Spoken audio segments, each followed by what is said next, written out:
महाराष्ट्र में महाविकास अघाड़ी की tension BJP की पहली लिस्ट ने और बढ़ा दी है। इधर उद्धव ठाकरे ने राहुल के प्रॉब्लम को बढ़ा दिया है।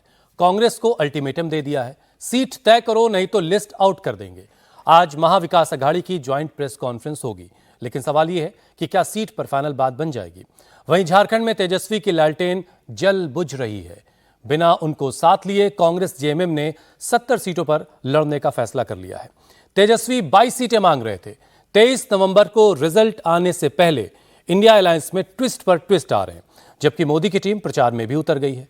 जिस तरह से राहुल की टीम में सीट को लेकर लड़ाई चल रही है, क्या 23 नवंबर का रिजल्ट अभी से आउट हो गया है? महायुति की पहली लिस्ट आउट, अघाड़ी में और बढ़ गया डाउट। महायुति की रणनीति, मुसलमान छूटना नहीं चाहिए, हिंदू टूटना नहीं चाहिए। अघाड़ी की ब्रेकिंग, मुस्लिम मोहल्ले की सेटिंग, मराठा मुसलमान की बैकिंग। झारखंड में भगवा तैयार, आरजेडी कांग्रेस में रार, तेजस्वी की बेचैनी बरकरार। 23 नवंबर मोदी से बचकर। मोदी ने महाराष्ट्र झारखंड की टीम सेलेक्ट कर ली है, किस पिच पर किस खिलाड़ी को खेलना है, जबकि राहुल की टीम खिलाड़ी तो दूर अभी तक ये तय नहीं कर पा रही है कि कौन सी पिच पर किस टीम को उतारना है। टीमों में ही झगड़ा बढ़ गया है। एनडीए छक्के चौके मारने और आउट करने की रणनीति बना रही है। राहुल की टीम अभी यही नहीं समझ पा रही है कि जब विधानसभा चुनाव का मैच होगा तो मोदी की टीम से कौन सा खिलाड़ी, कौन सी टीम और किस पिच पर उतारना होगा। सबसे ज्यादा तगड़ा मुकाबला महाराष्ट्र में है। लोकसभा चुनाव में दूध की जली महायुति महाराष्ट्र के विधानसभा चुनाव में तो किसी हाल में पिछड़ना नहीं चाहती, और यही वजह है कि इस बार न टिकट में देरी की, सब मामला पहले ही सेट कर दिया।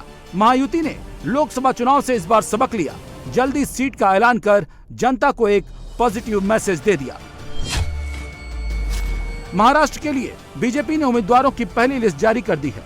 बीजेपी की पहली लिस्ट में 99 उम्मीदवारों का ऐलान किया गया है। देवेंद्र फडणवीस को नागपुर साउथ वेस्ट से प्रत्याशी बनाया गया है। वहीं कामठी से चंद्रशेखर बावनकुले बीजेपी के उम्मीदवार बनाए गए हैं। कोलाबा से राहुल नार्वेकर, घाटकोपर पश्चिम से राम कदम को बीजेपी ने कैंडिडेट बनाया है। मुंबई बीजेपी के अध्यक्ष आशीष शेलार को बांद्रा वेस्ट से टिकट मिला है। मलाड वेस्ट से विनोद शेलार, जो आशीष शेलार के बड़े भाई हैं, उनको टिकट मिला है। अशोक चौहान की बेटी जया अशोक चौहान को भोकर से उम्मीदवार बनाया गया है। धन्यवाद। सबसे पहले मैं आपके माध्यम से आदरणीय प्रधानमंत्री नरेंद्र जी मोदी, आदरणीय जेपी नड्डा जी, आदरणीय अमित शाह साहब और देवेंद्र फडणवीस जी का मन से धन्यवाद कहना चाहूंगा कि उन्होंने फिर से एक बार मुझे कुलाबा विधानसभा क्षेत्र का प्रतिनिधित्व करने की ये एक मौका दिया है। कुलाबा की जनता कुलाबा के स्थानिक उम्मीदवार के साथ रहेगी। कुलाबा की जनता ये विकास करने वाले व्यक्ति के साथ रहेगी। कुलाबा की जनता उसके साथ रहेगी जो दिन में 5 बार दिखता है, 5 बार में 1 बार नहीं। सबसे ज्यादा सीटों पर बीजेपी ने अपने उम्मीदवार खड़े किए हैं। वहीं अगर कांग्रेस और शिवसेना की बात करें, ऐसा लग रहा है कि विदर्भ की सीटों पर ही खींचतान चल रही है। उम्मीदवार अभी तक घोषित नहीं किए गए हैं, खींचतान का दौर, अभी भी बैठकों का दौर चल रहा है। क्या कहेंगे विपक्ष से? देखिए, अभी उम्मीदवार ही नहीं है तो लिस्ट कैसे जाहिर करेंगे? बहुत सारी ऐसे सीटें हैं जहां पे कोई लड़ने को तैयार नहीं है, तो ऐसे सीटों पे उम्मीदवार ढूंढने के लिए शायद टाइम लग रहा होगा उन्हें। अब वो चाहे महाराष्ट्र हो या चाहे झारखंड, जीतने के लिए बीजेपी ने अपनी रणनीति में एक बड़ा चेंज किया है। परिवारवाद पर बीजेपी ने टफ लाइन ले रखी थी, लेकिन महाराष्ट्र और झारखंड में परिवारवाद पर बीजेपी ने सॉफ्ट डिसीजन ले ली है। विरोधी परिवारवाद पर बीजेपी से सवाल कर रहे हैं, लेकिन बीजेपी ने टिकट बांट कर ये बता दिया है, जैसे मोहब्बत और जंग में सब जायज है, वैसे ही पॉलिटिक्स में भी सब जायज है, और इसके लिए परिवारवाद वाली लाइन से हटने पर भी उसे कोई गुरेज नहीं है। बीजेपी ने तो अपनी लाइन ले ली है और कैसे वो मैच खेलने जा रही है उसका भी इशारा कर दिया है, लेकिन महाविकास अघाड़ी में लगता है अभी तक सब कुछ ठीक नहीं चल रहा है। सवाल अनबन का नहीं है। सवाल जब हम कोalition में राजनीति करते हैं और गठबंधन की राजनीति में आगे बढ़ते हैं, चुनाव होते हैं, तो हर पार्टी की अपेक्षा होती है, पार्टी के नेताओं पर कार्यकर्ताओं का दबाव होता है कि वो ज़्यादा से ज़्यादा सीटें लड़ें, और उनकी भी जो भी मांग है वो सारी हमारे पास है, हमारी जो मांग है उनके पास है, और उसमें हम लोग बैठकर आपस में चर्चा करके उसको निकालेंगे। महाविकास आघाड़ी एकजुट है, इंटेक्ट है, और मिलजुल कर रास्ता निकाल कर आगे बढ़ेंगे। सर आखिरी की जरूरत है, कौन सा एक्सरे की जरूरत है? कोई एक्सरे वगैरह की ज़रूरत नहीं है, और आपके द्वारा मैं विनती करूंगा आप लोगों को ही कि इस तरह का स्पेकुलेशन बिल्कुल मत कीजिए, बहुत सब ठीक होगा। सीट को लेकर कांग्रेस और उद्धव शिवसेना में रार बरकरार है। बात अब अल्टीमेटम तक पहुंच गई है।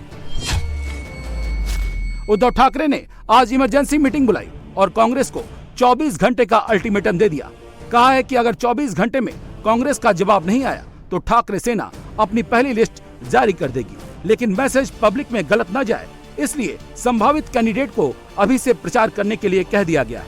अल्टीमेटम में शिवसेना ने मैसेज दिया है कि 24 घंटे में फैसला नहीं हुआ तो कांग्रेस के जवाब का वो इंतजार नहीं करेंगे। उद्धव की मांग है कि तीनों बड़े दल अघाड़ी में शामिल छोटे दलों को अपने अपने कोटे से सीटें दें।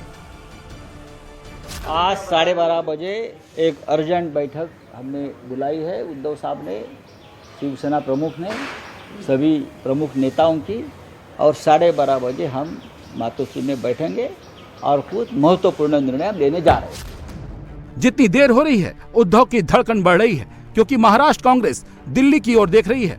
महाराष्ट्र विकास अघाड़ी में मीटिंगों का दौर चल रहा है। कांग्रेस की एक बैठक दिल्ली में शुरू हो चुकी है।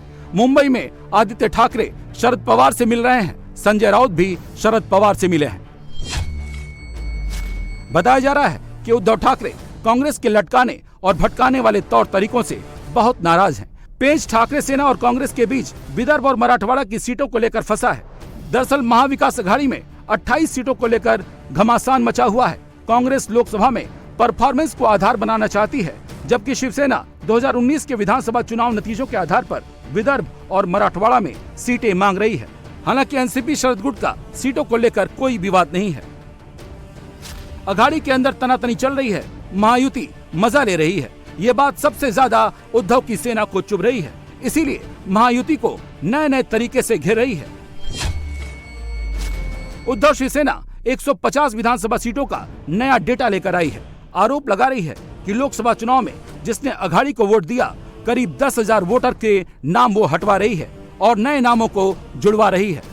वो चुनाव हारने जा रहे हैं, किसी भी हालत में जीत नहीं पा रहे। लोकसभा में ये लोग हार गए हैं, हमने हराया उनको, बहुत कोशिश की, लेकिन विधानसभा में ये लोग हार रहे हैं। तो क्या कर रहे हैं अभी मालूम है आपको?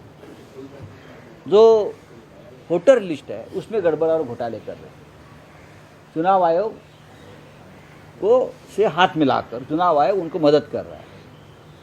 हर विधानसभा क्षेत्र में जहां बीजेपी लड़ने जा रही है, लगभग 150 विधानसभा क्षेत्र जहां बीजेपी लड़ेगी, वहां वो ढूंढ रहे हैं ऐसे वोटर्स को जिसने लोकसभा में महाविकास आघाड़ी को वोटिंग किया है, मतदान किया है। ऐसे हर विधानसभा क्षेत्र से 10,000 वोटर्स वो निकाल देंगे, डिलीट कर रहे हैं, और उनके जगह पर 10,000 बोगस वोटर्स को डाल रहे हैं, क्योंकि हमारा जो जीतने की संभावना है वो कम हो जाए, क्योंकि कांटे की टक्कर है कुछ जगह पे। ये सबसे बड़ा घोटाला हमारे लोकतंत्र में चुनाव आयोग के मदद से होने जा रहा है। मकसद साफ है, जब तक सीट शेयरिंग पर सहमति बनती नहीं है, सियासत का माहौल बने रहना चाहिए। लेकिन बीजेपी कह रही है कि इससे कुछ नहीं होना है। 23 नवंबर को महायुति ही जीत रही है।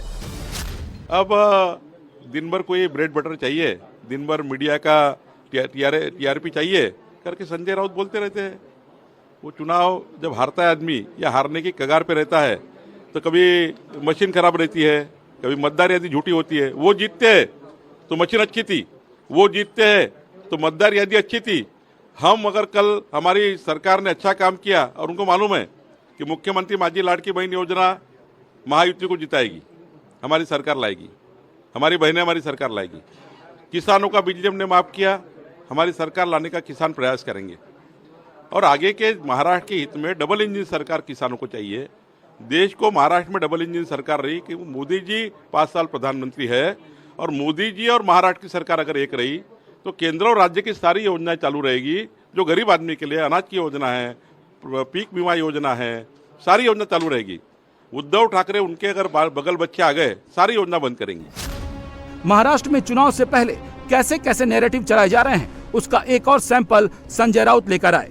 घर की लड़ाई सुलझा नहीं पा रहे हैं, हर रोज एक नई कहानी सुना रहे हैं। वोटिंग लिस्ट में धांधली ही नहीं, संजय राउत महायुति के खिलाफ नई थ्योरी लेकर आ गए। संजय राउत ने आज एक और बड़ा शिगुफा छोड़ा और कहा कि बीजेपी अभी से चुनाव के फौरन बाद 6 महीने के लिए महाराष्ट्र में राष्ट्रपति शासन लगाना चाहती है।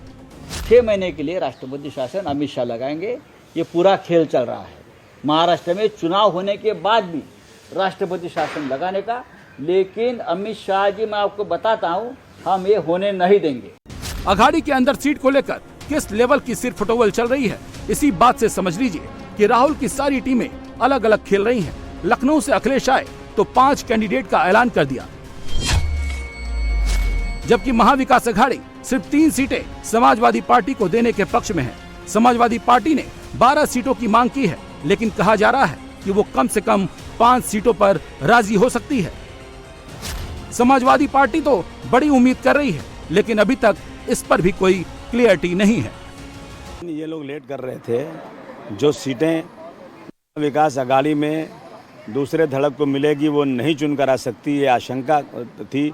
अखिलेश जी आए, उन्होंने, वो एक तजर्बेकार लीडर हैं, देश की तीसरी पार्टी समाजवादी पार्टी है, उसके लीडर हैं। उन्होंने 5 सीट से 37 सीट लाया इंडिया अलायंस बना करके।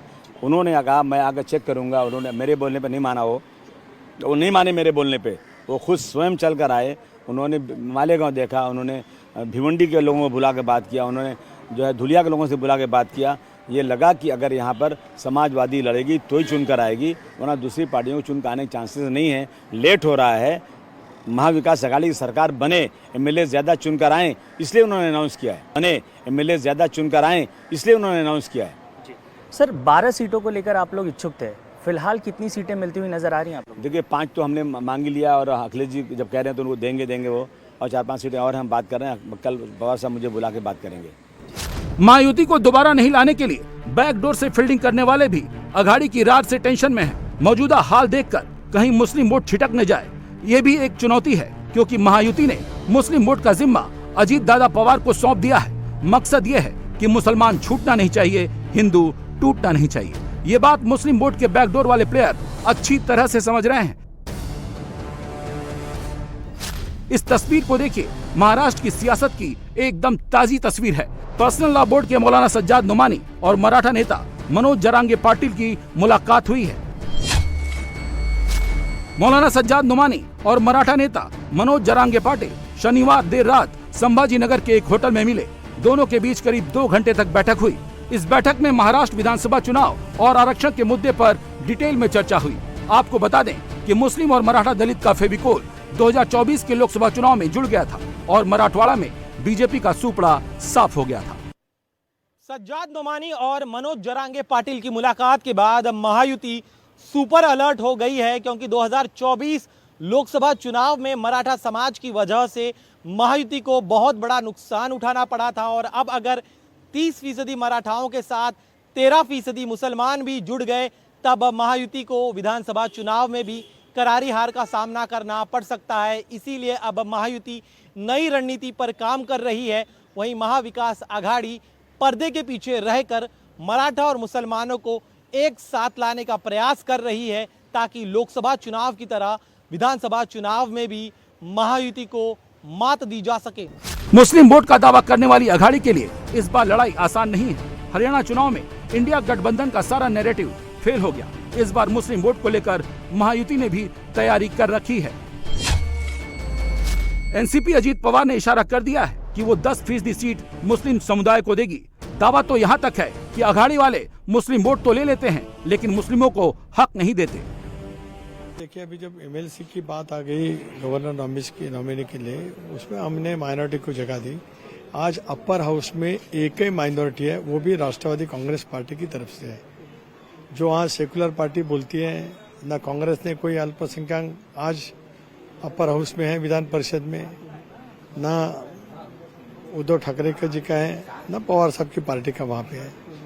दादा ने जो बताया वो ठीक है। अभी बाकी जब सीटों का बंटवारा फाइनल हो जाएगा तब आप देखेंगे कितने अल्पसंख्यक समाज के अच्छे उम्मीदवार के लिए राष्ट्रवादी कांग्रेस पार्टी ने तय किया है।